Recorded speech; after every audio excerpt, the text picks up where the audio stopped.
Assalamualaikum warahmatullahi wabarakatuh. Pada kesempatan kali ini saya akan membahas terkait tentang Taman Nasional Sebangau.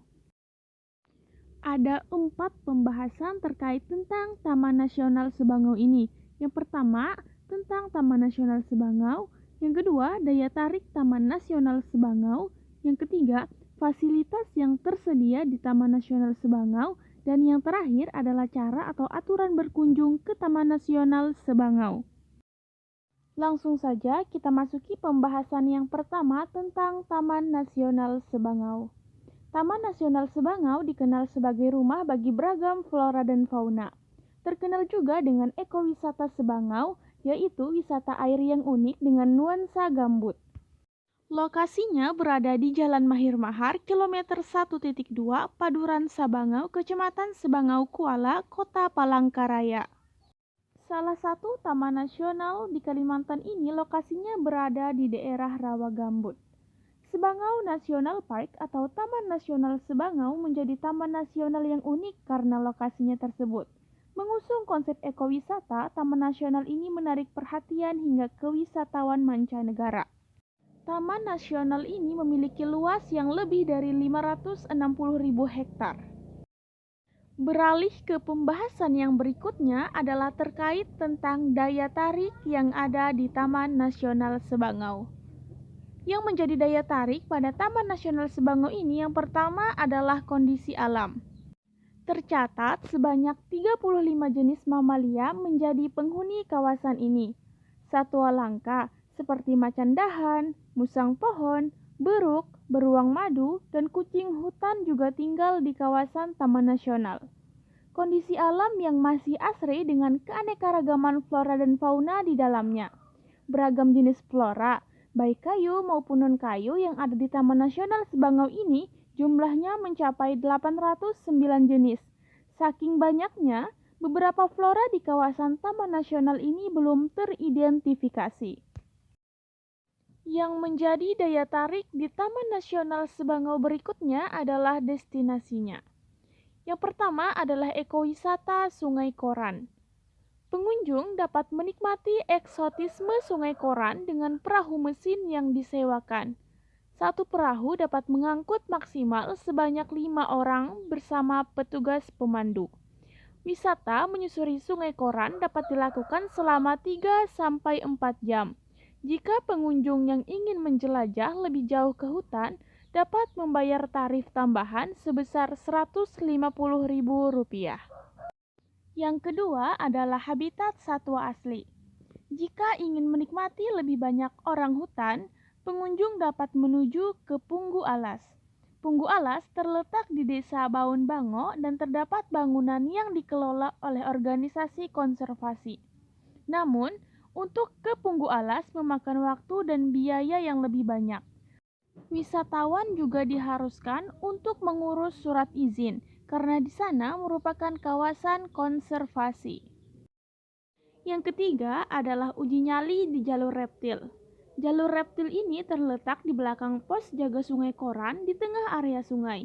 Lebatnya hutan rasau semakin berkurang begitu memasuki jalur reptil. Jalur reptil ini cukup panjang dengan lebar sekitar 2-3 meter. Banyak ditemukan jenis ular seperti viper, sanca, dan juga ular hijau. Biasanya, ular viper bertengger di batang pohon dengan ketinggian 1-2 meter dari permukaan sungai. Dan yang keempat adalah wisata di Desa Kereng Bangkirai. Wisatawan bisa menikmati waktu sejenak di Kereng Bangkirai. Ada banyak wahana permainan air yang disediakan di desa wisata ini. Beberapa jenis permainan air yang ada antara lain adalah perahu angsa, sepeda air, dan banana boat. Tersedia juga restoran dan gazebo apung untuk wisatawan yang ingin bersantai. Bersambung ke pembahasan yang selanjutnya terkait tentang fasilitas yang ada di Taman Nasional Sebangau. Pos jaga Sungai Koran dapat dijadikan tempat menginap dengan suasana pedalaman hutan. Memiliki 3 kamar, 1 kamar mandi, 1 dapur, dan juga ruang tengah. Terdapat juga puskesmas sebagai fasilitas kesehatan yang disediakan di tempat wisata ini. Dan yang terakhir yang akan kita bahas mengenai cara atau aturan berkunjung ke Taman Nasional Sebangau.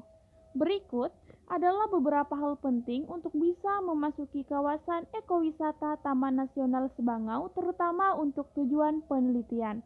Yang pertama, mengisi formulir pendaftaran pengunjung. Yang kedua, pengunjung wajib menyerahkan fotokopi kartu identitas, baik itu KTP, paspor, atau kartu pelajar. Yang ketiga, pengunjung wajib membayar pungutan masuk, yaitu pungutan peneliti, pungutan pengunjung, atau pungutan pembuatan video. Yang keempat, pengunjung harus lapor saat masuk dan juga keluar kawasan Taman Nasional. Biaya masuk Taman Sebangau ini dibanderol dengan harga Rp7.500 per orangnya dan bisa berjelajah serta menikmati semua fasilitas sepuasnya. Ada beberapa hal yang diperbolehkan dilakukan selama berada di taman ini, seperti memakai lotion anti nyamuk agar terlindungi dari nyamuk ketika melewati hutan, membawa makanan dan minuman untuk cemilan, namun jangan lupa membawa lagi sampah sisa makanannya. Terakhir, menyiapkan jas hujan untuk melindungi diri kalau tiba-tiba hujan. Larangan dan peringatan di Taman Nasional Sebangau. Yang pertama, meskipun airnya jernih, namun nyatanya dilarang mandi karena banyak buaya di sana. Yang kedua, larangan untuk membuang sampah sembarangan karena akan mengotori kawasan wisata ini. Dalam wisata ini, tidak ada sinyal untuk HP, sehingga akan sulit untuk menggunakan ponsel Anda. Yang ketiga, ketika memasuki wilayah ini tidak ada angkutan umum, sehingga pengunjung bisa memakai jasa ojek biasa ataupun ojek online. Demikianlah pembahasan terkait dengan Taman Nasional Sebangau. Apabila terdapat kesalahan dalam pengucapan, tutur kata, dan lain sebagainya, mohon dimaafkan. Akhir kata, wabillahi taufiq wal hidayah. Wassalamualaikum warahmatullahi wabarakatuh.